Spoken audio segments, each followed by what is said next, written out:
এদের সহযোগী হয়েছে এখন একটি রাজনৈতিক দল যারা ৭১ মুক্তিযুদ্ধের বিরোধিতা করেছিল, যারা ৪৭ সালে পাকিস্তান আন্দোলনের বিরোধিতা করেছিল।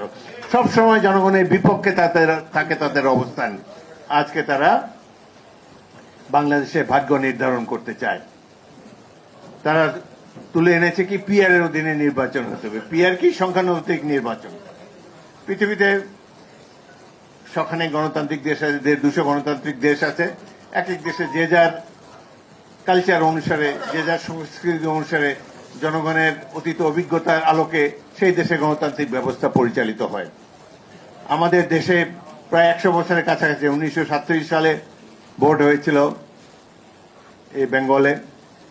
তার আগেও দু একবার ভোট হয়েছে, কিন্তু ৩৭ সালে জনগণ প্রথমবারের মতো সংঘবদ্ধভাবে ভোট কেন্দ্রে গিয়ে তারা তাদের প্রার্থীকে নির্বাচন করেছে।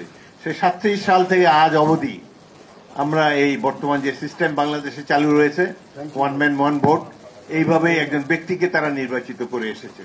প্রত্যেকটি আন্দোলন সংগ্রামে বাংলাদেশের জনগণ সঠিক সিদ্ধান্ত নিয়েছে, কোনোদিন তারা ভুল সিদ্ধান্ত দেয়নি। কিন্তু বর্তমান সরকারের এবং এই রাজনৈতিক দল জামাত ইসলামের কিছু কিছু লোক মনে করে যে আমাদের জনগণ ভোট দিতে জানে না, তারা অশিক্ষিত, সুতরাং ভোটের সিস্টেম পরিবর্তন করতে হবে। তারা সংখ্যানুপাতিক নির্বাচন বা পিআর বলে একটা ব্যবস্থা যেতে চায়। আমাদের আশেপাশে কোথাও পিআর নাই, আছে নেপালে ছিল, সেখানে ২ বছরে প্রায় ১০টি সরকার এসেছে আর গিয়েছে। অবশেষে তাদের প্রাক্তন মন্ত্রী, প্রধানমন্ত্রী কয়েকজনকে পুড়িয়ে মেরেছে। বোঝা যায় এটি একটি দুর্বল সরকার, এই সিস্টেম সুট করে না। সেটি ছিল নেপালে। আরেকটা ছিল শ্রীলঙ্কাতে, সেখানেও একই অবস্থা হয়েছে, জনরোষের সরকার পতন হয়েছে। পাশের দেশ ভারত, যাদের বুদ্ধিতে এই সমস্ত কথাবার্তা বলে, সেখানে কিন্তু পিআর নাই, সেখানে বাংলাদেশের মতোই নির্বাচন হয়। গণতন্ত্রের মাদার কান্ট্রি যুক্তরাজ্যে, ইংল্যান্ডে, সেখানেও এই বাংলাদেশের মতো সিস্টেমে ভোট হয়।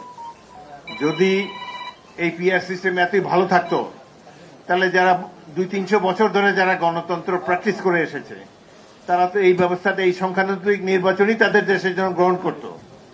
তাহলে তো ইংল্যান্ডে এই সিস্টেমে ভোট হতো, প্রতিবেশী রাষ্ট্র ভারতেও এই সিস্টেমে ভোট হতো। এখন এই সিস্টেমে ভোট হয় ইসরায়েলে, নেদারল্যান্ডসে আর ২-৪টি দেশে, যাদের দেশে কালচার এরকম, তাদের রিকোয়ারমেন্ট অন্যরকম, হয়তো তাদের জন্য এটাই ভালো। এক এক দেশে যার জন্য যে সিস্টেম ভালো সেটা করুক। কিন্তু বাংলাদেশের মানুষ, সাম্প্রতিককালের একটি জরিপে দেখা গিয়েছে যে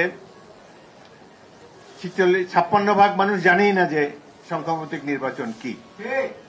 সুতরাং এই ধরনের একটি ব্যবস্থা যদি বাংলাদেশের উপরে চালিয়ে দেওয়া হয়, এটি অন্যায় করা হবে। জনগণের রায়কে সবসময় এই জামাতে ইসলামী ভয় পায়। এই জন্য প্রত্যেকটা নির্বাচনে অংশগ্রহণ করে কোনোদিন 17টার বেশি আসন পায় নাই। আমাদের দল বিএনপি যখন লেজে গোবরে অবস্থা হলো, সবসময় বিপুলভাবে 4 বার তো জনগণের ব্যাপক সমর্থন নিয়ে আমরা রাষ্ট্র শাসনের দায়িত্ব পেয়েছি। 1996 সালে অনেক লেজে গোবরে অবস্থায় আমরা নির্বাচন করেও 120টি আসন পেয়েছি। তখন এই জামাতে ইসলামী, আওয়ামী লীগ ঐক্যবদ্ধভাবে বিএনপিকে প্রতিরোধ করার চেষ্টা করেছিল। আমরা সবসময় জনগণের রায়কে মাথা পেতে নেই।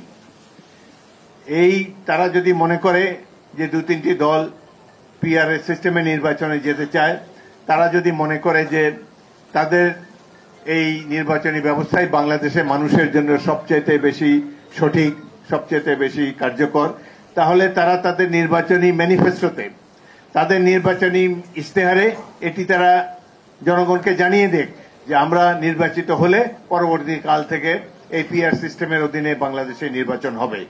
কিন্তু 2-3টি রাজনৈতিক দল মিলে তো একটি নির্বাচনী ব্যবস্থা জনগণের উপরে চাপিয়ে দিতে পারে না। পৃথিবীর কোথাও এরকম হয় না। গণতান্ত্রিক ব্যবস্থা হলো জনগণের সম্মতিতে সিদ্ধান্ত গ্রহণ। একমাত্র নির্বাচনই গণতন্ত্রের অনুষঙ্গ, যার মাধ্যমে আমরা সঠিক পথে যেতে পারি। সুতরাং আশা করব এই ধরনের উদ্ভট কথা, নিজেরা জিততে পারবে না সেই জন্য এই ধরনের নতুন কোন সিস্টেমের এক্সপেরিয়েন্স, বাংলাদেশের মানুষ তো গিনিপিগ না। 17 বছর অনেক কষ্ট করেছি আমরা। সাধারণ মানুষকে অনেক পরিশ্রম দিতে হয়েছে, জীবনের বিনিময়ে কত পরিবার ধ্বংস হয়ে গিয়েছে। এদেরকে তো এক্সপেরিমেন্ট করতে পারেন না। জনগণের সম্মতি প্রয়োজন, রাষ্ট্রের মালিক জনগণ। আমরা তাদের সম্মতি নিয়ে পরবর্তীকালে যদি যাদেরকে জনগণ আগামী নির্বাচনে, ফেব্রুয়ারি নির্বাচনে জনগণ যাদেরকে ভোট দিবে, তারা দেশকে সাজিয়ে নেই। তারা যেই সিস্টেমে নির্বাচন করতে চায় তারা আগেই নির্বাচন আগে বলুক, জনগণের রায় পেলে সেই নির্বাচন তারা বাস্তবায়ন করুক, আমরা মাথা পেতে নেব। কিন্তু এইভাবে জনগণের উপর অত্যাচার করে নিজেদের স্বার্থে, নিজস্ব দলীয় স্বার্থে অদ্ভুত নির্বাচনী ব্যবস্থা, যার সাথে আমাদের দেশের জনগণ পরিচিত নয়, এই ব্যবস্থা আমরা চালু হতে দিতে পারি না। লক্ষ্য করেন, একটি দল এনসিপি, তাদেরও আওয়ামী লীগের ওই রোগে ধরেছে। আওয়ামী লীগ যেমন ক্লেম করে বাংলাদেশ তারাই স্বাধীন করেছে, এনসিপির এই সদ্য সবলক এই ছাত্ররা তারাও বলতে চায় যে এই শেখ হাসিনা সরকারের নাকি তারাই পতন ঘটিয়েছে। বিএনপির 588 জন সদস্য এই 1.5 মাসের সংগ্রামে জীবন দিয়েছে। এখন তারা মনে করে যে তারাই হলো এই রাষ্ট্রের কর্ণধার, তাদেরই দায়িত্ব এই দেশকে ঠিক করার। কিছুদিন আগে ডাকসু নির্বাচন হলো, এই এনসিপি তো সবাই ছাত্র, তারা ছাত্রদের প্রতিনিধি বলে দাবি করত, 100 ভোট পায় না এই ডাকসু নির্বাচনে। এরা এখন এই দেশে বলতে চায় পিআর সিস্টেম না হলে নির্বাচনই হতে দেব না। আরে অদ্ভুত কথা, এই দেশে মানুষের কোনো মূল্য নাই, জনগণের রায় হবে না, বাংলাদেশ তো টিকে থাকবে অনন্তকাল ধরে ইনশাল্লাহ। জনগণের কাছে যান, আপনাদের ম্যানিফেস্টোতে বলেন, ইশতেহারে বলেন যে আমরা সংখ্যানুপাতিক নির্বাচন চাই এই দেশে। জনগণ যদি আপনাদেরকে সংখ্যাগরিষ্ঠতা দেয় তাহলে আপনারা এই ব্যবস্থা চালু করেন, আমরা মাথা পেতে নেব। কিন্তু এইভাবে জনগণের উপরে 2-3টি রাজনৈতিক দল ইউরোপ আমেরিকার থেকে আগত বুদ্ধিজীবীদের দ্বারা পরিচালিত হয়ে এই ধরনের সিস্টেম করতে দেওয়া বাংলাদেশের গণতন্ত্রের জন্য অত্যন্ত ক্ষতিকর হবে। আমরা দেশের সর্ববৃহৎ দল, রাজনৈতিক দল বিএনপি, আমরা কখনোই এটিকে সহ্য করব না।